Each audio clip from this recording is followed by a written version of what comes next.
to keep it nice and clean, not freak out and cause a scene. Hey guys, so today I want to talk about how to create a strong base of a data science project. Some projects, they take a long time until they are finished. Like sometimes it takes a couple of months until you have the results that you wanted in the first place. If you want to guarantee yourself that you're gonna receive those results, you have to build a strong base of your project. Personally, I think that some projects are in a really linear way. You build a huge data flow and then at the end you realize that something went wrong and then you start fixing it on that stage that you are stuck, but it's never gonna work as well as it should work. But if you start your project in a good way, even if you get stuck somewhere, you know that the root cause of that problem is not in the beginning of the project, so you can fix it right away in whatever stage that you are. So today I want to give you 3 tips to build the basis of your project as a strong basis. So the first tip is to understand the organization that is giving you the data. They could be social media, logistics, travel agencies, any of these industries, they have their own sort of data. So you have to understand how they are making business, and then when you understand where the money is coming from, it makes it much easier for you to understand what you should expect from data. Not all of the companies are earning money by selling a product or a service. Sometimes the business logic is a little bit more complicated than what it seems like. So I can give you an example of my own projects that when I was doing my master's thesis, I was working on the data of a logistics company. And this logistics company, they were sending containers, flour containers, to all around Europe. I had to forecast the demand of these flour containers so that they can manage their inventory better.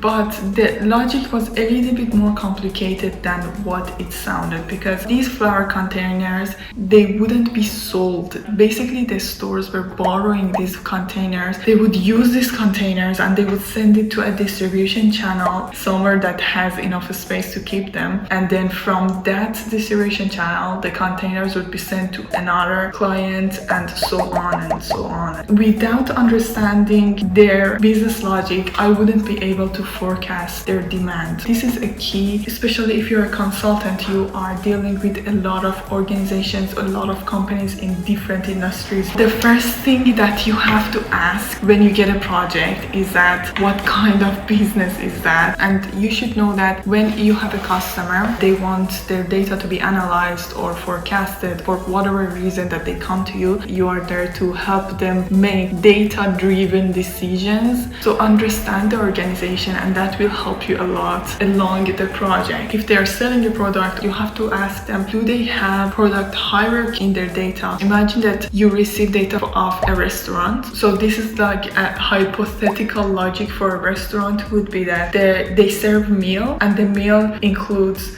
drinks and food, and then from the food you can divide it into vegetarian or non-vegetarian, and then the drinks could be also with alcohol or with no alcohol. If the drink has alcohol, it could be beer or wine. If it's not an alcohol, it could be water or Coke. And then you have to see how far you should go in this hierarchy. And the tip number 2 is to understand data as good as you can. So this step of course comes after understanding the organization. So if you are working with a travel agency, for example, you should expect that you're gonna receive data that has at least 2 columns, the departure and the destination point. So my suggestion is that just open the data in whatever format that it is and then look at the structure. I can give an example again about me. There was a colleague that was analyzing some data of a German company and he asked me to help him. So I opened the data. The data table was named Versuchsleistung. I looked at the name, then I was like, it looks like a sentence to me. Anyways, this is a German name. Sorry for my pronunciation. If there is a German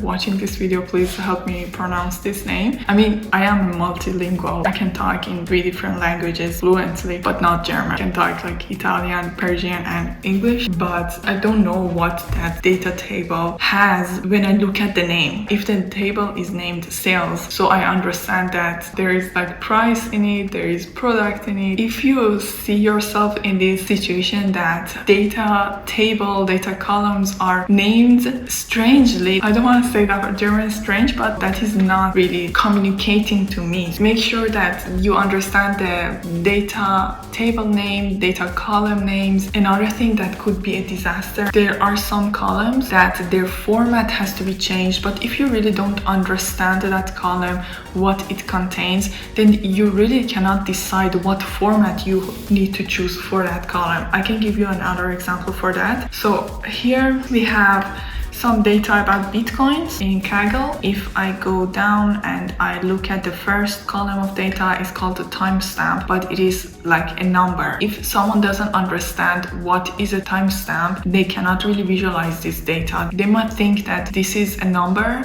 It is stored as a number, but it's a date with a time in it. And when you want to visualize this data, you have to transfer this format from timestamp into date time. And let's get to the third point, which is about the data pipeline. You have to respect the data pipeline during your project. I don't want to go into details of data pipeline in this video, but I just tell you that before any analysis are done, you have to clean the data. By cleaning, I don't mean just removing some redundant information from it, putting columns into a right format, or if you need to integrate your data file to other data files, that could be also considered as a part of your data pipeline. Pay attention on how you are joining data. Is it a left join? Is it a right join? Should it be outer join? These are really important. Like, they're really basic, but if you don't pay attention to them, they might give you some false results at the end. And then you get to data visualization. I see that some data scientists, they just receive data, they directly inject it into Tableau or Looker just to create some visualizations. Don't do that,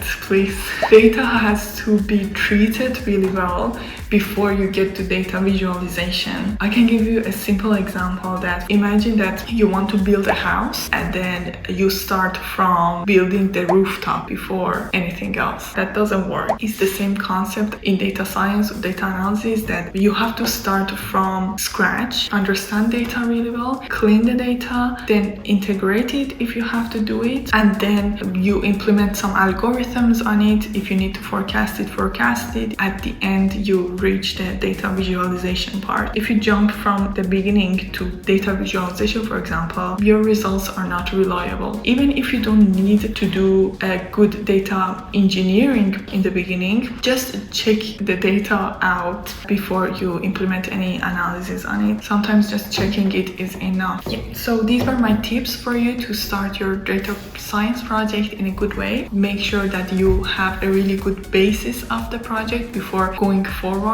and save yourself a lot of time at the end. Just be patient, do whatever that is necessary to be done, listen to the customer and understand their expectations. Based on their expectations, there are some requirements that has to be met. So if you follow these 3 tips that I told you, then you can understand what is lacking from data based on the questions that they want an answer to. Then you can manage your project really well and you can get more reliable results. Hope that this was helpful for you. If you have any questions, just feel free to comment on this video. See you in my next video.